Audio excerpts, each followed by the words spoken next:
It's been a while, but I have housekeeping news. Housekeeping. Housekeeping? Housekeeping. Housekeeping. Today we were supposed to have geologist and environmental scientist and author Kate Brandis on today. She was all set to go. Everything was hunky-dory, but she had a situation arise and had to exit the podcast last minute right before we were able to record. So we will reschedule her, but she was going to come on and talk about her new book, Stone Creek. So I figured I'd give a little bit of a synopsis. So maybe because as of the airing of this, the book will be out. Oh, so they can get a chance to maybe read it before we get back to it. Which is very rare because normally the people that come on are promoting a book that hasn't come out yet or has come out some time ago. So Right. this would be a perfect time if you wanted to read the book. But does it sound interesting? Let's find out. 17 years ago, Tilly Stone, age 13, is left to fend for herself in rural Pennsylvania when her infamous eco-terrorist father disappears under mysterious circumstances. Ever since, she's tried to forget the dams they blew up together and forge a new life until her father's return threatens to upend her small-town world and her friendship with the dogged FBI agent still pursuing him. That's a fun Yeah. We don't get a lot of eco... Like eco-lit. Yeah. I don't know what it would be categorized as under the fiction, environmental fiction maybe. I think that's what this book is. Yeah, that's pretty interesting. Her first book I was reading about was, oh, by the way, just in case anyone's interested, I started reading Stone Creek. I read some of the first few chapters. Oh, okay. A-okay. Oh, yeah? It's good writing. So, yeah, definitely want to check that out. And the reviews I've checked out so far, all the early reviews are good. I think it's a winner. Nice. But her first book apparently was really good, has a lot of good reviews as well. That one, The Promise of Pearson Orchard, that was about fracking in Pennsylvania, which is, I really wanted to talk to her about that because I just had a fracking situation a year or two ago and, across the street from my house, they were doing fucking fracking. I hate fracking. I want to know what a geologist's opinion is on fracking. That would have been cool. I also thought it was interesting that this is the second time we would have had a guest on who is in that field of study. We had Benjamin Cross who did, he's an archaeologist, and it took him 10 years to write his first novel. It took Kate Brandis 10 years to write her first novel. Wow. So that was a coincidence. Worth mentioning. Second bit of housekeeping. I forget. It was probably important too. No, it wasn't, but I will bring it up. So last week we discussed NSFW. It was our book of the month by David Scott Hay. Throughout the entirety of the episode, I referred to the protagonist as Sage because they go by handles, and his name was at SA lesser than sign, greater than, I don't know what the name for that is, AG3. So I called him Sage. But David Scott has since reached out to correct me. It is Savage, at Savage, and I believe that was from A Brave New World. Just a fun correction. I guess that's not really housekeeping. That's a correction. We don't get those too often anymore because I'm so good. No, people just don't bother trying to fix numerous mistakes. There is numerous mistakes. Today's episode will be a fun one because when our back's against the wall, Spencer, you know what we do? Shit against that wall. I like that because that goes against the cliche I brought up, which is talking about cliche writing. Well, I didn't say when you shit against the wall, which would be very gross, by the way. Your butt cheeks pressed against it, and it just ew. Yeah, I don't know. But real quick, because I can't remember. I think we might have mentioned it in a couple in previous episodes. But I think with just everything going on, we haven't had that it actually came out that my story in Siren's Call. We brought that up last episode. Did we bring? Well, I couldn't remember. Literally in the opening, I believe. Well, I couldn't remember with it being the with us talking about the other stuff. I didn't think I couldn't remember. Words are hard. They are, and memory is hard. Yeah, Siren's Call issue 66. That is the Summers issue. It's currently out now. It is currently on the market to read for free. You just go to the Sirens Call publication website. Just look up Sirens Call. It usually comes up. Maybe more specific. I normally have to do Sirens Call publication. For it to come up? Yeah, because like Sirens Call, like it has a whole bunch of other different kinds, meanings of Sirens Call and all that kind of stuff. Yeah, so just do that. But your story, what was the name of it again? I can't because we... Believe it or not, the reason we struggle is because Spencer had to change the name. Unhealed wounds, something like that. Yeah, you got to give it the actual. You don't know the name of your own story. It's because they changed it. Well, before it was what wounds never heal, but they said it was too long. Yeah, I think it's like Fresh wounds. It's something like that, yeah. Bloody wounds. Yeah, you'll be able to see. They have like a cable of context and stuff, don't they? Go to the index and look up Spencer Church, and it'll have a page number. That's all you need. So yeah, do that. It's a good story. It was a drunken writing experiment that went awry, but then went well. Yeah, I liked it. Good. And we actually plan on maybe doing that again because they have their Halloween issue coming up. The calls are open for that, and I figure I actually end up submitting an older story I had that I've been sitting on. I reworked it, made it better.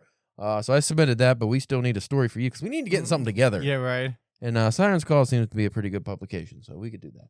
Anyway, we have a real episode today, so don't think just because our guest wasn't able to come in that we were just going to lollygag, rest on our laurels, other cliches. Especially come up with cliches, you're looking at fucking stuff on your phone. Cliches. Cliches. Well, if I was looking up cliches on my phone. What's the proper pronunciation? Cliché or cliche? I always say cliche. Cliche? I don't know. It seems French. I'm sure whichever way I was saying it's probably not the right way to say it. We'll look it up before we get back on air. But anyway. No, we won't. Yeah, probably not.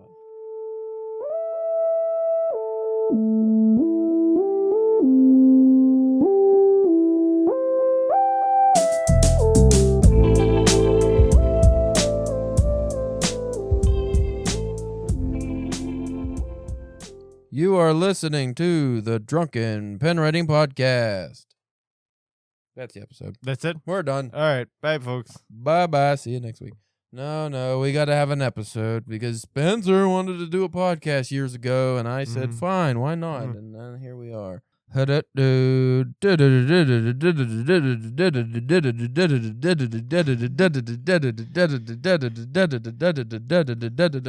hope all that stays in. Okay. I am your host, Caleb James. With me, as always, Spencer, the Miami Midget Mangler Church. Oh, good Lord. Dude, why would you pick that? That's awful. That's mean, Caleb.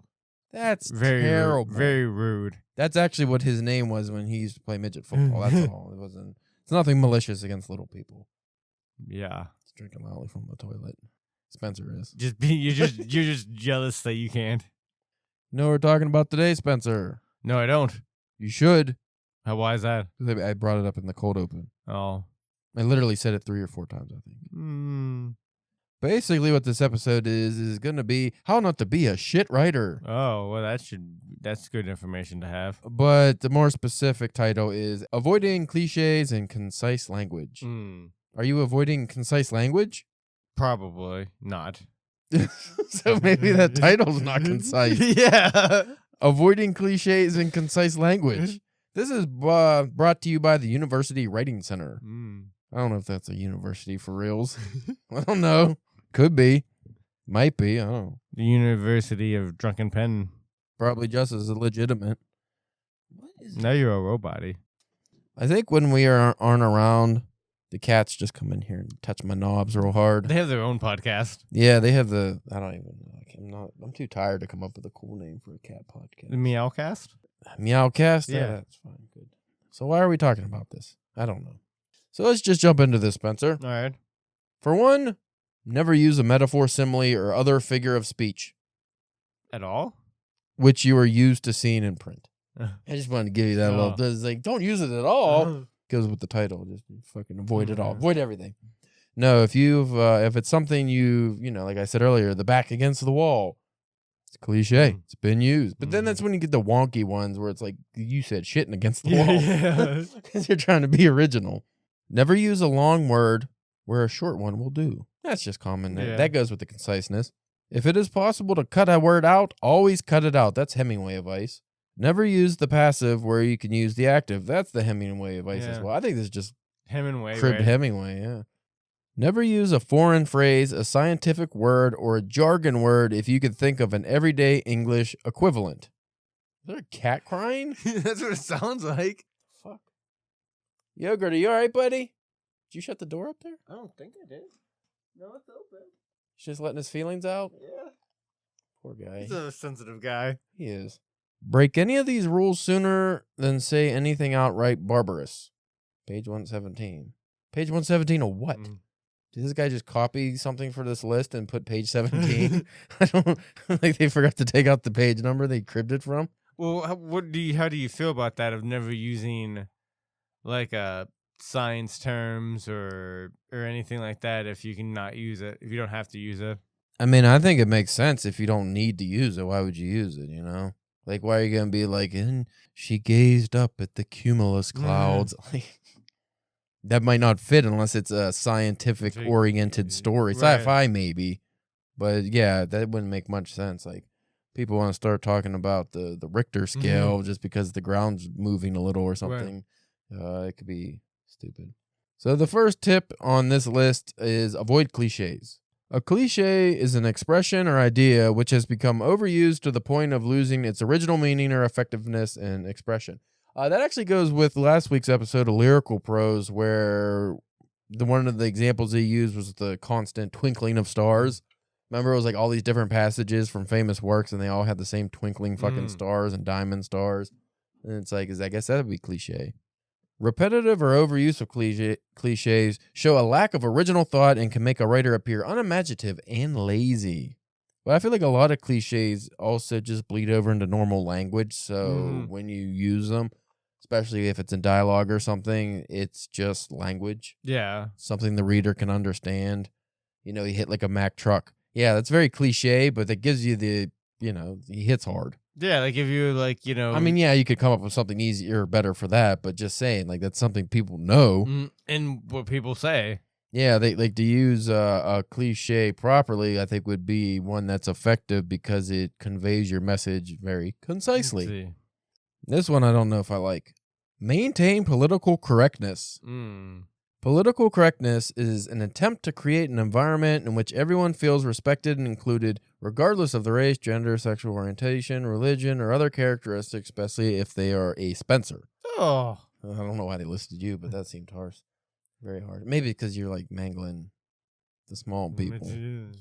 That's fucked. In Miami. If it would happen, it would be in Florida. Oh, well, yeah. It could happen no other place other than Florida. Yeah. Maybe it's like Stephen King's The Mangler. They're just little people working in a fucking oversized dry cleaning business, and they just got sucked into the machinery. Oh, that's mean. It's terrible. They come out hanging like the little suits. Fresh steamed, vacuum packed, vacuum sealed. Oh, then like the baggy thing? Yeah. Can also involve being... Okay, here we go. That's stupid. Language of research should maintain integrity of all individuals as human beings. Note the following conditions. Using the term Latinx instead of Latino or Latina to be more inclusive of individuals who do not identify as strictly male or female within the Latin American community. Here's a problem with Latinx. They don't like it. Yeah, this is one of those fucking whitewash things that pisses me off because every Latin person or person of Latin origin... Latinos. They just want to be Latinos for the most part. Yeah, there's going to be people that want to be referred to as Latinx. There's people that want to refer to as fucking everything. But if you look at the consensus, apparently that is one of those white terms we've created that just pisses off the whole community for the most part. In general. Again, in general. If you're going to use Latinx, make sure you're... using it with people who want to be referred as that, I guess. Yeah, so if you're... I don't even know why you need to use that anyways, like... Yeah, I mean, is it, again, we get to the point, too, where it's like, is it even important? Because if their heritage as being a Latino is important to the story, then, like you said, okay, is the character refer to themselves as Latinx? That's fine. But if you're just going to refer to the character as your fucking, third-person narrator, I feel like that's just going to piss people off. Like, just check with the community. Get some Latino beta readers, and if they're, like, fine with it, fine.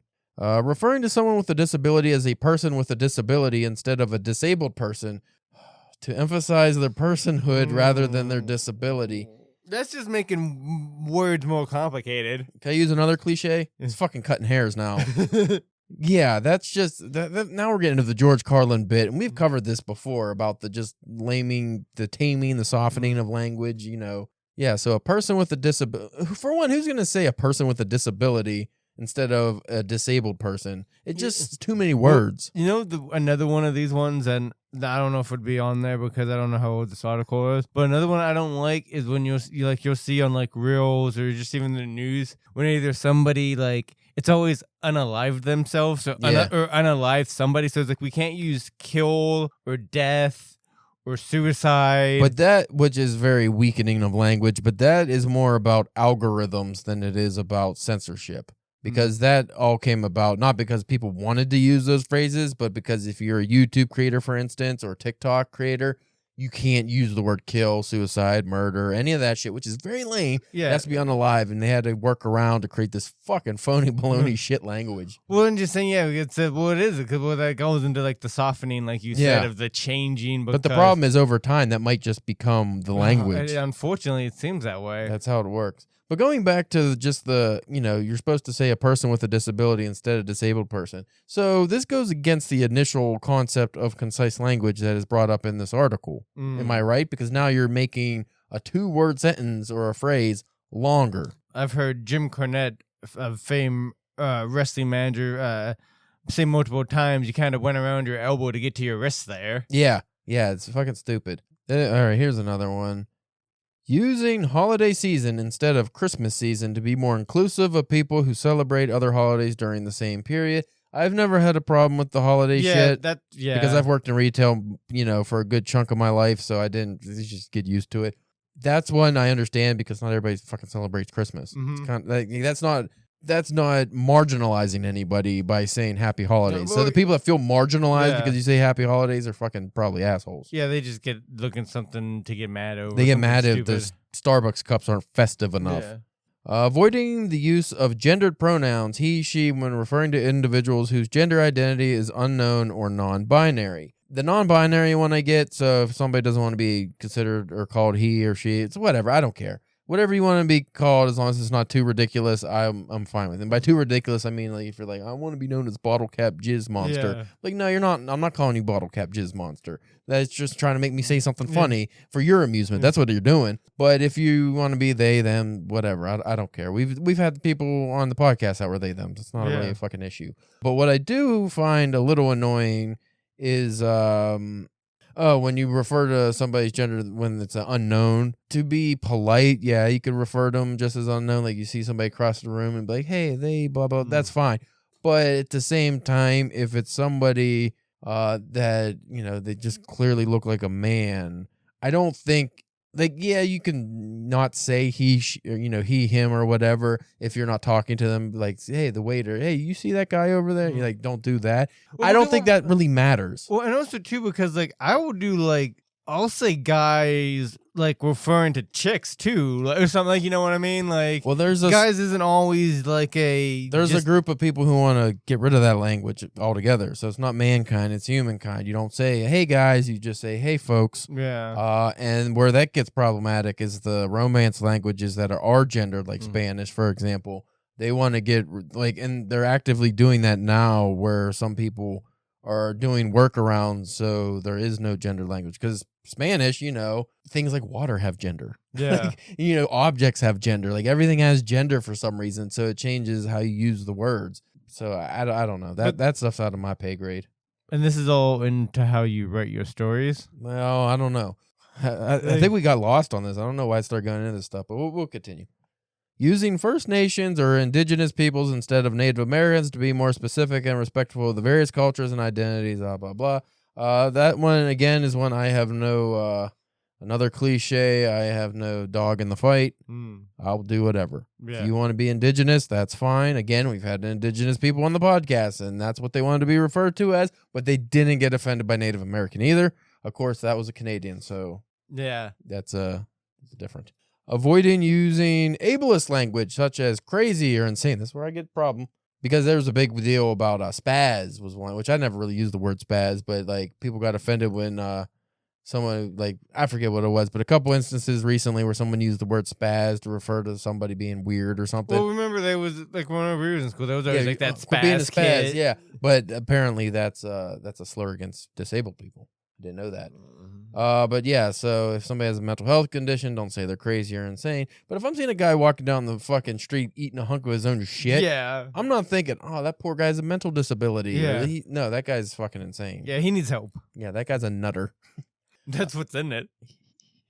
Using person of color instead of colored person. You know what? Now we are going back to the concise language. I kind of get it now. Okay. Because a person of color, for some reason, is not offensive, but when you say a colored person, Okay, maybe I'd take back my previous statement of not, killing the conciseness by using person with a disability instead of disabled person. But a person of color sounds so much better than colored person. That in the it arrangement makes a big difference. Yeah.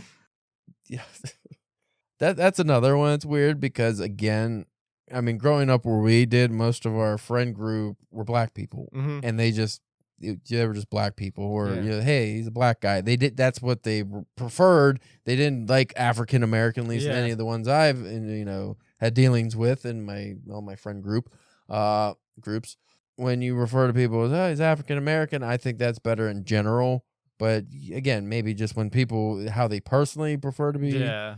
A lot of people, I'm a brown person. Oh, okay. So if they're Indian or something, they just prefer to be brown. They don't want to be, I'm Indian American or I'm Jamaican American. Like, too many identifiers muddles the language, in my opinion. I don't think it's always necessary. Again, if you're speaking in generalities, that's fine because, don't offend random people for no reason. Yeah. But if somebody and he's like, hey, I'm a white guy, so you can just call me a white guy. I don't care. Yeah. That's fine. Of course, white people, we don't want to be Caucasian American or colonial American. No. European American. Especially colonial American. That's bad taste. Like, that's just, ugh. Yeah, that's too close to colonizer. Yeah, it is. Dude. All right. I'd rather be honky. Next one on the list, be concise. So we're out of that other language. Okay. Concise writing refers to the writing that is clear and does not include unnecessary or vague, unclear words or language. Some ways to make language concise are prefer verbs to nouns. X was used in the calculation of Y. Revised. X was used to calculate Y. I've been doing that a lot in my writing on edits lately. I'm going back and getting rid of a lot of those was's and those overdrawn out sentences. So X was used in the calculation of Y. That's too much, but X was used to calculate Y. So, simplistic. By the way, I do want to go back to the title of this: avoiding cliches and concise language. You fucked up. Am I the only one seeing that and? There's no comma. It's not avoiding cliches, comma, and it still wouldn't work. You say and use concise language. They missed a word. Wasn't concise enough. I lost my place. Okay, here we are. Do not be ambitious with big words, Spencer. I know this is your fucking problem. Yeah, I'm a big word guy. Big word over here. Big word sentence. The ubiquitous nature of social media platforms has given rise to a cacophony of voices, making it difficult to discern reliable information from misinformation. Simple sentence. Social media is everywhere, and there's a lot of noise, which makes it hard to know what information is trustworthy. Be economic. Economic expression conveys maximum ideas in minimum words. Consider the following ways of starting sentences. So don't use their actual sentence that they wrote that in. Wordy, concise. Using my opinion, I want to say this is hard to read because it's broken up weird. So I'm not going to. This seems like a lot more of like writing if you're writing. Not fiction. Yeah. It's more, like essays and stuff or business. Business. Avoid contractions and colloquial expressions. Contractions and colloquial expressions appear in the language of informal context. Since language used in academic writing is formal, I think you were correct, sir, about this. It didn't say that at the top, but yeah, so, because like contractions, it is. Well, in fiction, usually it's just is better because as fiction writers, we want to get the message across as clear as possible. Yeah, and fast, concisely. Prefer active voice. That is good in fiction. Unless it specifically needs passive voice, active voice is the way to go. So, I hit Spencer with my fist, not Spencer was hit with my fist. The passive of him being hit with my fist is... I've read whole books written like that, and it's fine, but passive is not as good. Not as good. It's a very stylized or story choice. As I brought up on here before, that would be better utilized if your story is written with mostly active voice, but say you have a female character who got out of a domestic violence situation and is still kind of in that victim mentality and is like, cowers a lot and is worried about, PTSD type of stuff. Still working through all that stuff. Maybe when you write about that specific character, it's in passive voice and that would subliminally, give the reader the context of, oh, she's like a victim, you know, even though she might be out of the situation, or you keep her in the situation, whatever. But then, you know, things are happening to her. She's not able to happen to things, you know. Active. We conducted the interview in a controlled setting. Avoid stereotypical language, Spencer. Stereotypical language makes gross generalizations about people. Stereotypes treat people as groups and characterize them as simple and predictable. Avoid the following types of stereotypes. Muslims are orthodox or terrorist. White people are racist. Poor people do not want to work. There is correlation to all those things. Then it becomes stereotypes for no reason, but I get what it's saying. But some of it's true a little bit. There is always truth in the stereotype. I will say this about stereotypes. I often thought about creating new ones that aren't true for funsies. Just making some up. Yeah, like what would be a real good one? Black people love Michael Bublé. For whatever reason you want to just say, yeah. Asian people are really good at dirt biking. Like these things probably aren't true. You don't, but there's somebody. All you need is one example that gets real popular, and people are like, oh, that fucking Asian guy is kicking ass on that motocross. Because that kind of falls into like, because like some people still have a problem with like, even though that it's a quote unquote good stereotype, they still think it's wrong, like because of, you know. Yeah. Yeah. I was going to say something about wieners, but you know what? We're not going. I was going to go with the math one, but both of them are, you know. Avoid both euphemisms and crude expressions. Well, I guess we shouldn't write anymore. Since euphemisms are unnecessarily sweet and crude expressions are unpleasantly harsh, the language of research should neither be... Okay, so again, research. But here would be the euphemism. I'm sorry to hear that your grandfather has passed away. Clearer language. I'm sorry to hear that your grandfather has died.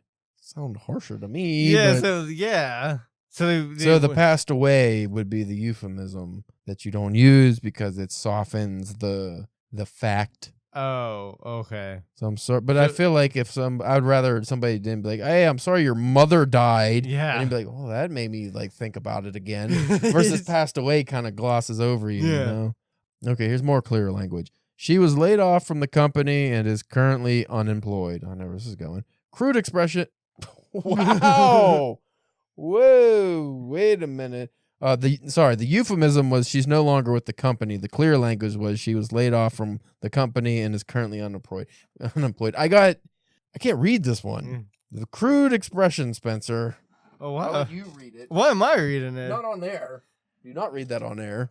Which one? It says crude expression is what it starts with. Hold on. I'm straight in the middle. Yeah. Whoa. Is this a British writer? I don't think it is. So crude expression. And there is a very derogatory slur just randomly on this otherwise inoffensive article. This article makes no sense. Okay, this might clear it up though. More appropriate language. Fuck. He identifies as a member of the LGBTQ plus community. What the fuck does that have to do with being fired or let go? What the fuck? Okay, but see, what fucking asshole is sitting there like with good intentions is just like, oh, he's a member of the LGBTQ community, but what comes out is he's a British cigarette. Yeah. What the fuck, dude? Also, remove redundancy. But again, like, so that's supposed to be like. See, I'm getting confused because like that's not part of like the being fired, right? No, it moved on. Oh, right. That's where there was a weird order to this, how this list is put together, but not quite so concise. Final note, XI in parentheses, remove redundancy. Language of research is to be concise. Yeah, so just example. It was big in size, white in color, and heavy in weight. Sounds like a typical American. Revised. It was big, white, and heavy. I wouldn't put those in that order, but yeah, it was big, white, and heavy. That's better. This will be done in the month of December for a period of 6 days. Revised. This will be done in December for 6 days. That's a lot of those examples just like fucking pop up in a weird. I don't know, man. I'm just not good at reading this kind of stuff. But so that turned out that was actually about academic writing and stuff like that. But that a lot of that does apply to fiction. Spencer. Sure. Sorry, I'm still hung up on the. Like, what fucking absolute animal? Yeah. Just like, oh, that guy's pretty nice over there, but he's a. Should I bring back the gun? No, I should not bring the gunshots. I need something. Laser beams again. Maybe. But then people think we're actually saying it. Yeah. I don't know. Let's avoid it. I'll avoid all of it. I'm gonna avoid everything. I'm gonna delete the episode too. What did I look for? No. Never going to that website again. Do you ever think about just posting old episodes to see if anybody notices? Probably he could do that. We should have used this one for masterclass instead. What is a cliche? Learn how to... Okay, we're not doing that, James Patterson.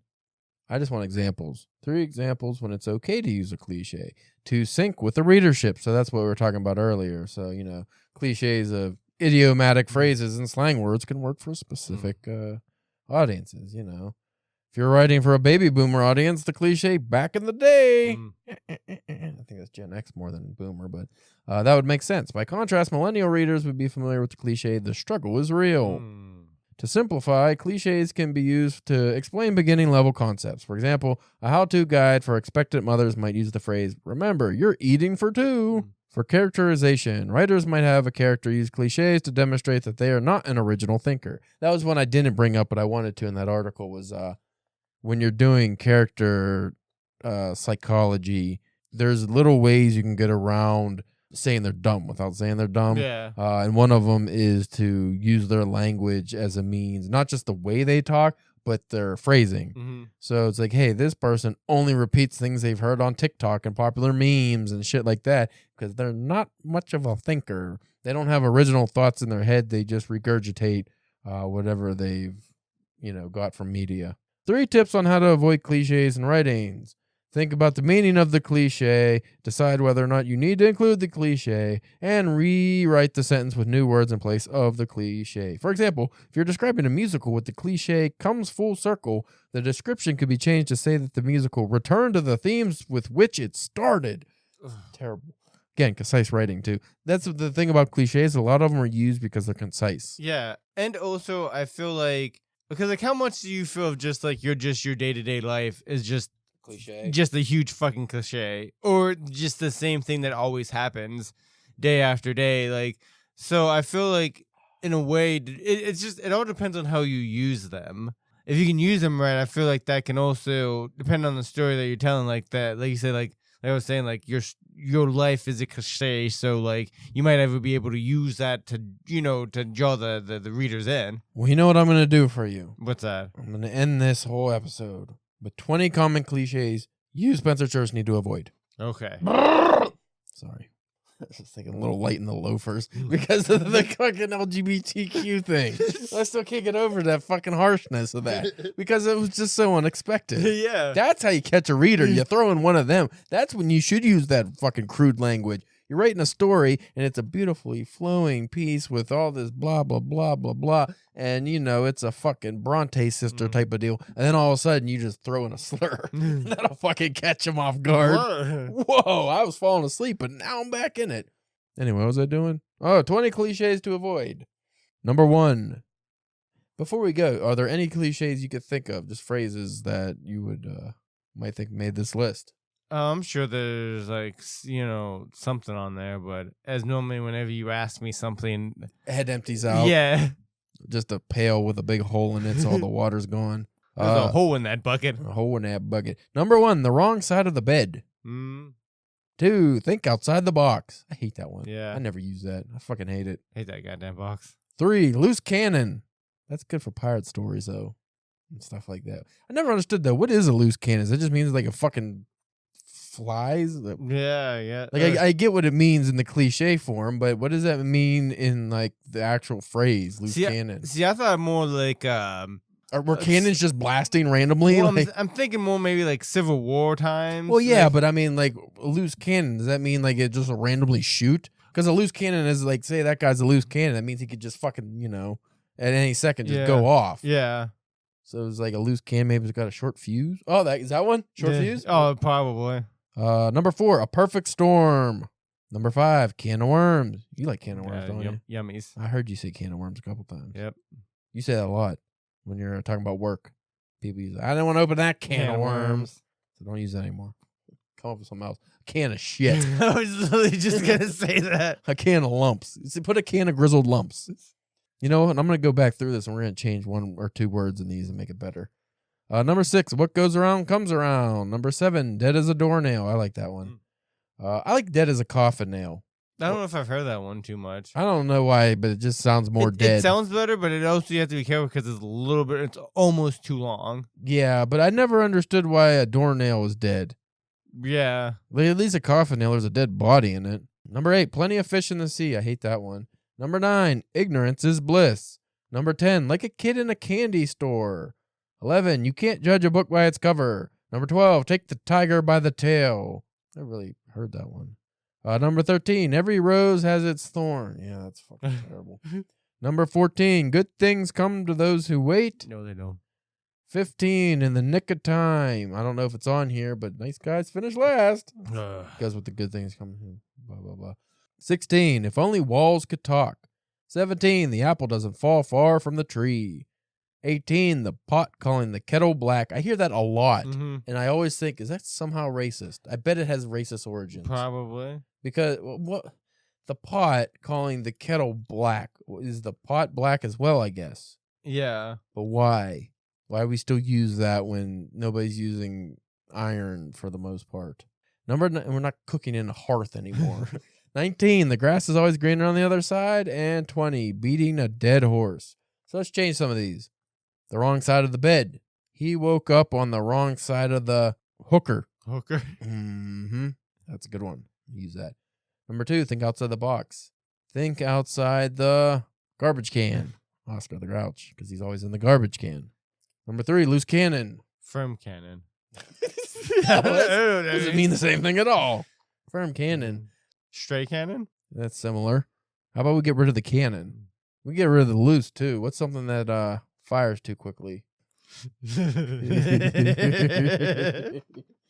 think we can leave that as is. I like where you're thinking, though. Number 4, a perfect storm. I don't know what that would be. Okay, here's the one I really want to change. Can of worms. I like the grizzled lumps. Grizzled lumps? I like the can of grizzled lumps. Because what's the can? I open a can of worms. Like, why? Can it be a can of anything? Why is it got to be worms? Why are they in a can? Fishing, probably. Yeah, but they're normally not in cans. Maybe they used to be. Who's canning them? They would all die. Dead as a doornail. That's the one. Like I said, I like coffin nail. Yeah. Plenty of fish in the sea. This is one I hate. Yeah. Plenty of sperm in the sack. Ooh. Too much. Plenty of eggs in the embryo. I don't think that's accurate at all. Ovaries. I think the eggs are in the ovaries, not the embryo. The embryo is like an egg. Too many poops in the bud. I like that best. Too many poops in the bud. They didn't have it on here, but packed like sardines.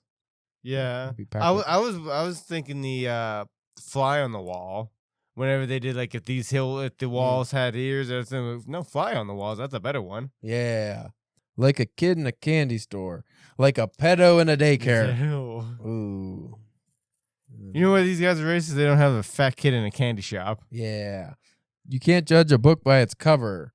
No. How many of us do, though? I buy a lot of books because I like the cover. Yeah.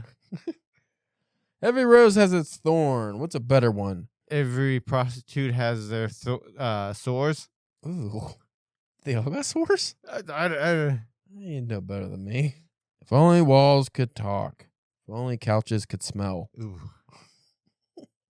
The grass is always greener on the other side, Spencer. I keep thinking of gross body stuff. Yeah, like not appropriate. I mean, nothing we say is appropriate. But okay, we'll end on beating a dead horse. Don't say hooker. Do not say dead hooker. Don't say anything about hookers. What about masturbating? No, don't do that again. Beating some lumpy dough. Can't believe you wanted to make it about things in your pants. Sick. That was written by Dan Brown. It was. Brown. So I don't know if I want to take cliche advice from Dan Brown. I never read his books.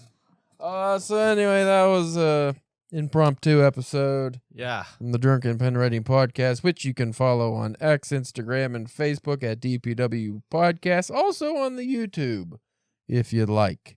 Spencer's OnlyFans. He is the Miami Mud Muncher Church Mang. I don't want to say the thing you said, though. Then don't say it then. But I got us the name. You came up with it. How do you know? That's a lie. That is not appropriate. You came up with like 98% of all these names. That is a fact. Spencer, the Miami Minge Muncher Church. Gross, but it's better. I just don't like that you're mangling them. Like, if you were like, I mean, I guess it could have been worse M words. What about if I was mashing them? Ugh, mashing them, molesting them. Oh, no, not molesting them. But they're so little. It's like, how you gotta fight them off. It's not okay. Anyway, check out Spencer's Forgotten Named Story in Siren's Call, issue 66 or something. Yeah. And I don't know, man. I got too many things. He's a... What the fuck, man? Why would they say that in that article? And why was that? Okay, I do want to break this down. So why, for that academic article, was that the slur that they felt they can get away with putting in? Yeah, right. What is that saying? That's like homophobic right there. Like, they could have used any example that was like, they could have fucking, he's a Mick and been making fun of Irish people. Well, I mean, they could have even done something so much lighter, just like, oh, he's a fruit, or like, something dumb like that, like, and be like, no, he's part of the LGB. I always get confused on the letters. I don't want to say the wrong letters. There's a lot of letters now. But you know what I mean? Like, yeah, but he didn't have to go so hard on that. He's a Liza Minnelli fan. Oh, I know that's rough. So anyway, yeah, check us out next week, because are we doing something next week? I don't think so. We will be discussing a Murakami stuff. That's Murakami coming, Minute. That's coming soon. Yeah, the intro drops this Friday, so that'll already be out when this episode airs. But yeah, we'll be starting the manga stories by Haruki Murakami. But as far as the actual episode, I don't know. I'm lost now. I'm floating down the river of shit, and I don't have a paddle. I tried like the canoe without the paddle. It's a cliche. Everything's a fucking cliche. That's why we know them. Mm-hmm. If everybody had to come up with new phrases for everything every day, it'd be terrible. We'd be living in chaos. Nobody know what the fuck you're talking about. No. I'm like, oh, man, I was on a fucking car without a tire. Like, what? That's stupid. Why don't you have a tire in your car? Fix it. How'd you make it here? Yeah. I was on a bicycle without chain. I'm like, okay, you're a dickhead.